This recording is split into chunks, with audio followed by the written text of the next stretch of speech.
Hello and welcome to Cadence Center. It's time for the This Week in Sports. Today I'll be talking all about the NBA offseason and the NBA draft that just took place. It's really getting to that time of year where there's a lot of chaos, there's a lot of player movement, trades, etc. So let's get right into it. Obviously, this offseason started with the Celtics winning the NBA championship, record-breaking 18th to lead all teams. Jaylen Brown was named Finals MVP, and now of course, the league knows that the Celtics can run it back with their entire core and rotation. It really becomes who can build the proper team to beat the Celtics. You're going to need a lot of defense along the wing, some scoring, and so we see teams kind of starting to adjust to that now already. But the first piece, big piece we got of offseason news involved a coaching staff for the Los Angeles Lakers. They hired their new head coach, J.J. Redick, and obviously as a Laker fan, this is pretty big for me.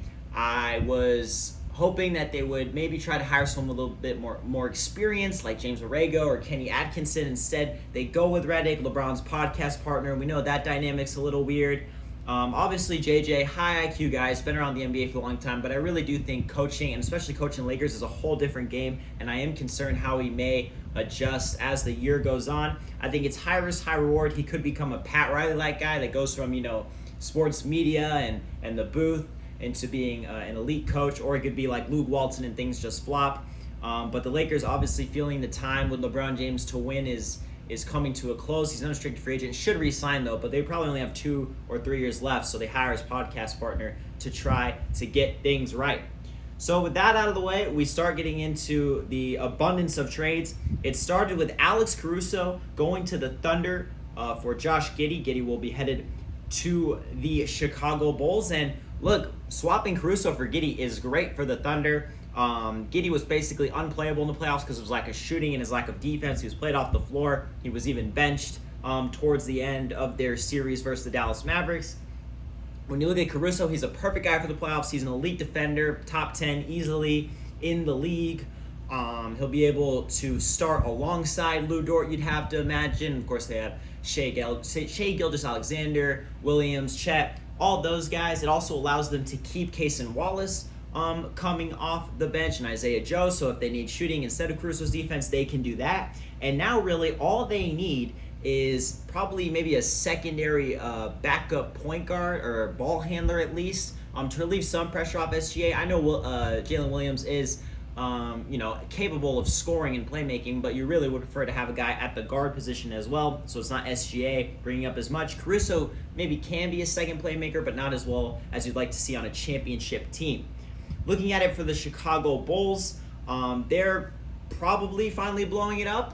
We know during the trade deadline they could have sent Caruso somewhere and probably got more value than they did with Giddey. They could have sent Drummond. Drummond's also a guy I'm sure the Thunder were calling them about because the Thunder also need a center to go along with Chet Holmgren. That'll be another big key for them.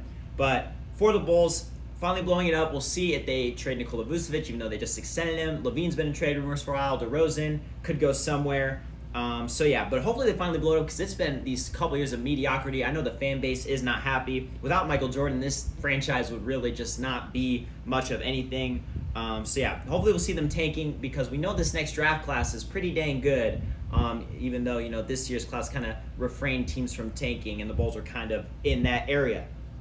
We say with the Eastern Conference, Mikal Bridges and a second-round pick are headed to the New York Knicks for a first-round pick via the Bucks, a pick swap, and a second-round pick. And this means we officially have the Nova Knicks in their final form minus Ryan Arcidiacono, if you believe in that. But Arcidiacono, obviously not a rotational piece. But all the Villanova guys that are really established players are now on the Knicks. For Mikal Bridges, he's one of my favorite guys, favorite non-Lakers. We have to remember that, sure, on the Nets, his numbers did go down. His defense was a little worse, but that's because he was the first option, the guy they were running things through, and the Nets just weren't a good team. The last time he was a third option, like he will be on the Knicks, behind Julius Randle, assuming they keep him and Jalen Brunson, he was a 50-40-90 guy. He was top 3 in DPOI, and he's still, to this day, not missed a game in the NBA, so he's a perfect hire man for Tom Thibodeau, who loves to play starters a lot of games, a lot of minutes, even in the less meaningful regular season. This does have some implications with the Knicks' remaining salary cap, though. Isaiah Hartenstein could walk now that they also re-signed OG Anunoby. But reports are that iHeart may be willing to take a pay cut, which would be just a dream for New York. We'll see about that, though, because some teams are definitely going to offer Isaiah Hartenstein the bag after the season he just had.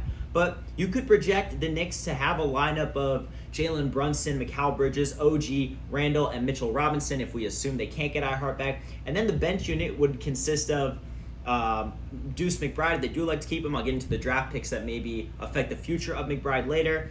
Josh Hart, Dante DiVincenzo, and any backup big. They drafted a backup big in the draft, but that is more of a long-term prospect. We'll get into that. So maybe they'll sign someone in free agency on a vet minimum. But that's a deep team, and that's a lot of wings. And what do you need to be the Celtics? Like I said, you need those wings. You can have OG and Mikal guard Tatum and Brown and try to limit them. You know, Jalen Brunson can give you 30.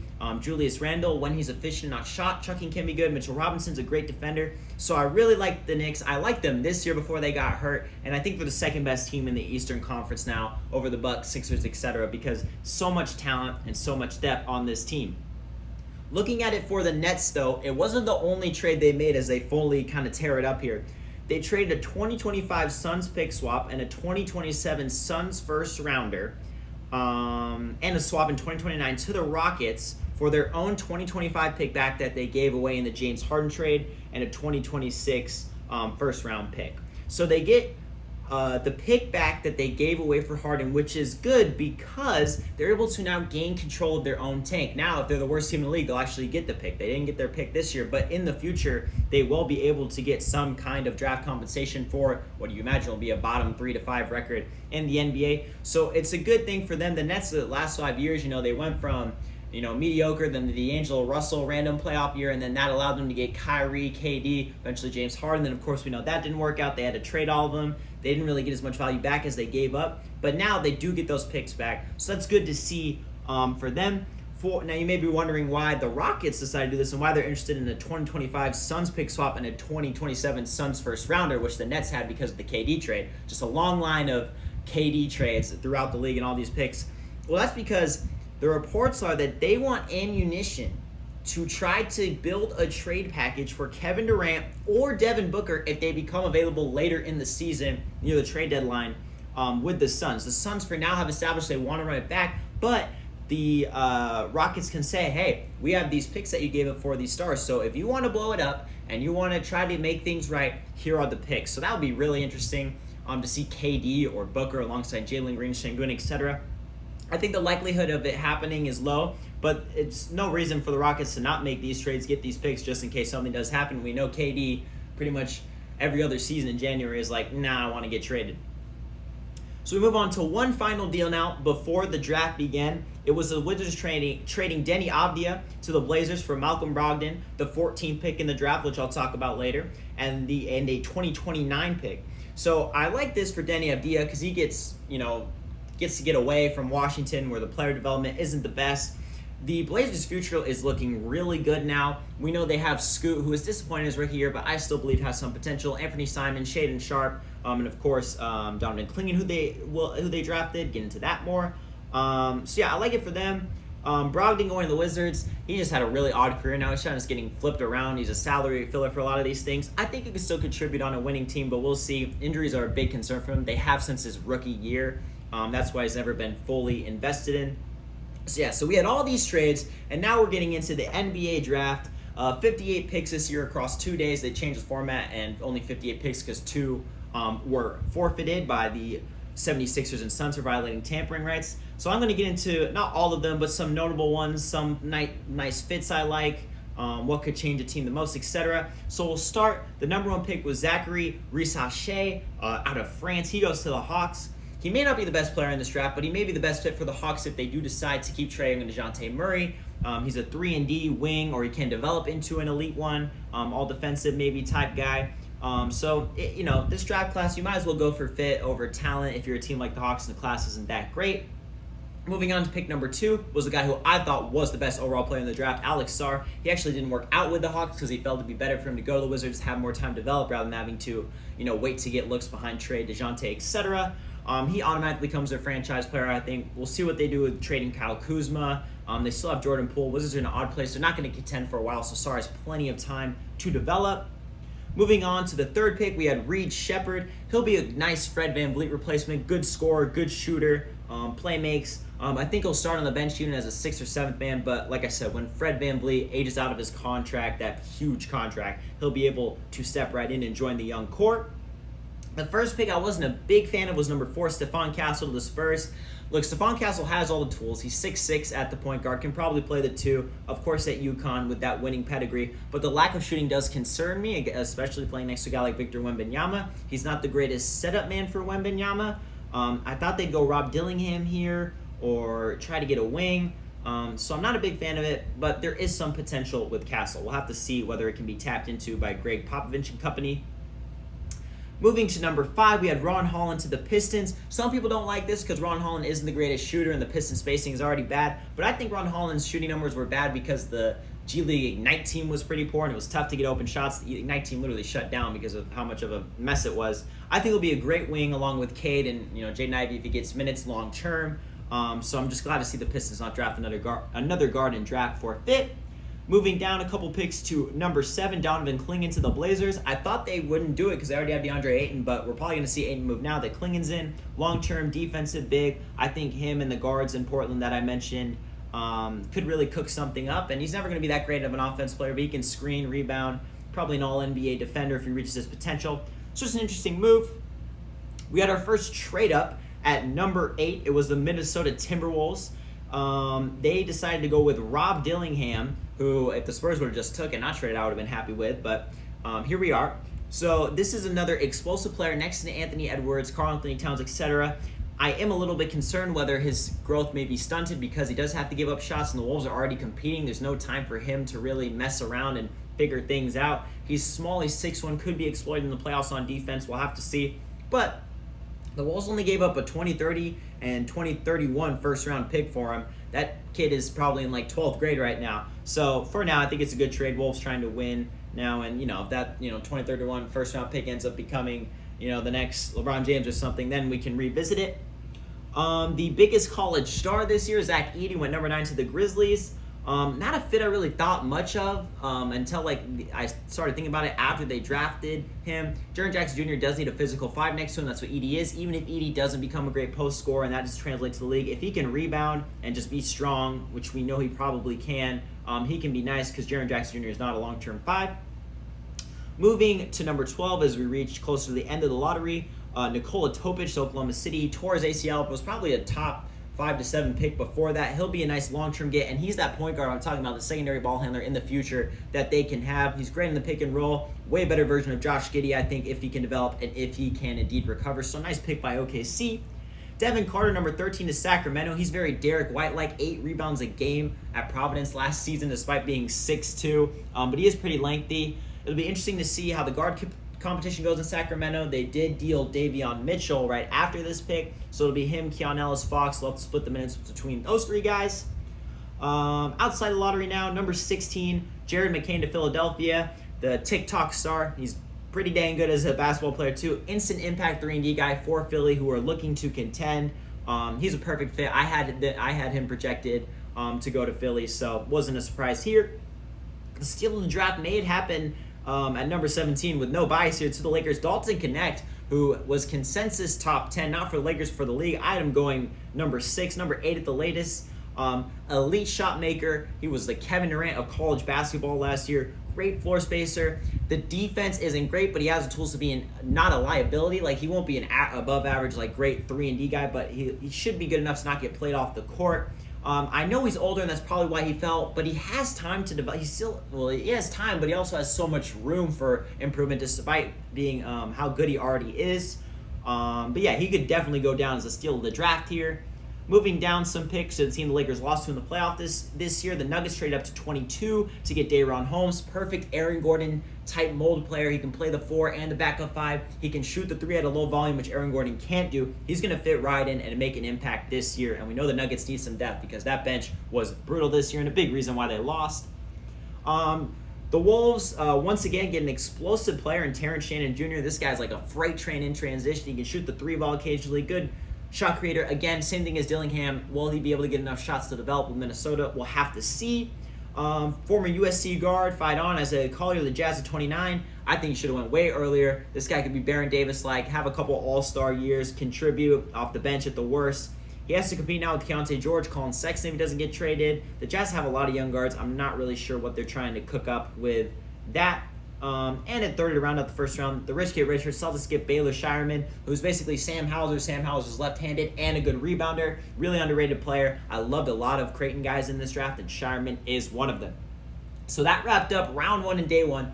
Round 2, usually not as much hype in action, but a certain guy who we'll get into that was picked at number 55 kind of built up the hype for this one. We saw a guy who we were surprised to see fall the first round, Kyle Filipowski, picked at 32. Good touch, good size, good shooting, 7-footer, but had some poor draft workouts and poor interviews, and that's why he dropped. Tyler Kolek to the Knicks at 34. This was the guy I was mentioning that maybe jeopardized Deuce McBride's future with the Nuggets, but Kolek could really command a bench unit and be a very good sixth man. So I love this pick. He was great at Marquette. He may be small, 6'1", but the Knicks know what they're doing with small guards because their superstar is 6'1" Jalen Brunson. Johnny Furphy to Indiana at 35. He's the guy who's going to shoot a lot of threes, which the Pacers love with the pace. He has the tools to be a relatively good defender. We'll see if he can develop into one. Moving down a bit deeper in the second round at 41, Adem Bona to the Sixers. Paul Reed's days are probably numbered. Bona, high energy guy. He can be a perfect backup big on a contending team for Joel Embiid, which the Sixers are. KJ Simpson to Charlotte at 42, another microwave scorer off the bench. He hit that game winner in March Madness in the first or second round. I love his game. I love how he can create long-term backup guard behind LaMelo Ball if everything works out. Pele Larson out of Arizona, the Heat at 44. This could be a Jaime Jaquez guy, a good player in college with experience. The Heat know what they're doing with those guys. Larson is maybe less of the defensive potential that Jaquez has, but he can certainly make shots. He knows how to play in a fast style, if that's what the Heat maybe start to do here. So he'll get his shots up. My favorite college player from last year, Jamal Shead to the Raptors at 45, toughest player in the country. He was the defensive player of the year for college, winningest college player in this draft class. Houston probably would have made the national championship if he didn't get hurt in March Madness. He's going to be great for the Raptors. He's going to be a guy who's gritty in practice. He's going to make everyone work. He can definitely be a bench guard who locks up like a Davion Mitchell type, or maybe even a bit better, I think, because he does have some shot creating ability. He just had to chuck shots at Houston because of the lack of offense and the lack of spacing in college. So I think his game will translate really well. I think at 45, he's a pretty good steal. Antonio Reeves to the Pels at 47. This is a guy whose stock tanked over the course of the year, but he can be an elite floor spacer next to slashers and mid-range guys, Zion, Brandon Ingram, what the Pelicans have there. Last two notable second-round picks here. Harrison Ingram to the Spurs at 48. This guy's going to be an NBA player for a long time, especially if that jump shot can stay consistent out of North Carolina. I love him along the wing long-term for the San Antonio Spurs. And the last notable pick for me of the second round was, of course, Bronny James, the Lakers at 55. A lot to say about this. Say what you want about the nepotism, maybe something like that. Look, I don't think Bronny's an NBA caliber player right now. I don't think he will be for at least 3 years. I think another year at college would have been great, but we know playing with LeBron kind of is a thing that he wants to do. It probably locks in LeBron re-signing for the Lakers, although I think they could have passed on him and still been fine. Maybe could have tried to make him an undrafted free agent and get him then, but Rich Paul is calling teams saying, hey, don't draft him or he's going to Australia unless you're the Lakers or the Suns. You can't pick him, and obviously the Lakers picked him. So yeah, I think it's a waste of a pick 55 because there were some undrafted free agent signings that I'm going to get into in a second that probably would have been better off for the Lakers. We'll see how it goes, but it is cool to see a father and son playing in the NBA, and we'll see how many minutes they can get together because Lakers are still contending, so can't just throw Bronny out, to have some fun and get some highlights. Still have to play winning basketball. But JJ Redick, hey, he's saying, I'm going to hang my hat on player development. So here you are. Develop this guy who obviously had the crazy cardiac episode last summer that stunted a lot of his growth and development his freshman year. So this will be a nice first test for JJ Redick and company. So moving on to the final part, the notable undrafted free agent signings. Got to give love to the older guys who are in college, had some nice March Madness runs. These are the guys that are fun to watch. PJ Hall to Denver.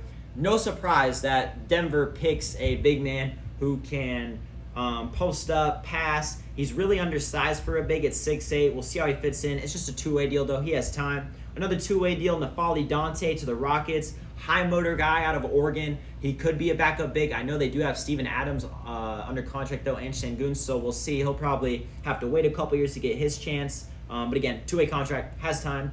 Not a two-way contract, but a fun signing to see. DJ Burns to the Cavs. Summer League team, obviously what we saw he did in March Madness was crazy. Just cooking everyone and looking like a guy you wouldn't expect to start cooking everyone. I don't see his game translating to the NBA at all, but it'll be fun to see what he can do. Moving to a guy who I thought would have been nice for Lakers to pick up at 55 instead of Bronny, Jalen Bridges. This guy has all the tools to be a really good 3-and-D wing. 6'7" with a 6'10" wingspan, shot over 40% from 3 in college.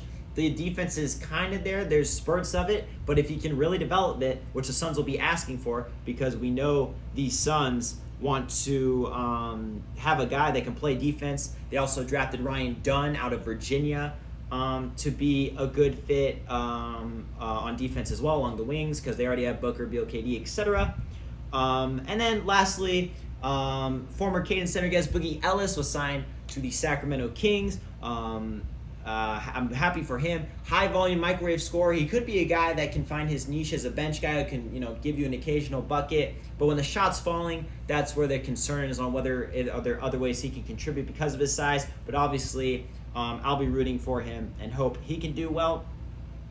So yeah, that is pretty much all of the chaos that has happened thus far. Just some winners. I think initially the Lakers were big winners from this. I think the Pistons, Blazers, etc. all kind of set themselves up nicely, as did the Wizards. We still have free agency, of course, still a lot of chaos. But for now, this is what we have. Obviously, the Summer League starts in a couple of weeks, so we'll see how the prospects look initially. Obviously, fun to see guys fight for roster spots and stuff like that. So, part one of the NBA offseason is done. Thank you all for watching, and I will see you once the free agent frenzy begins.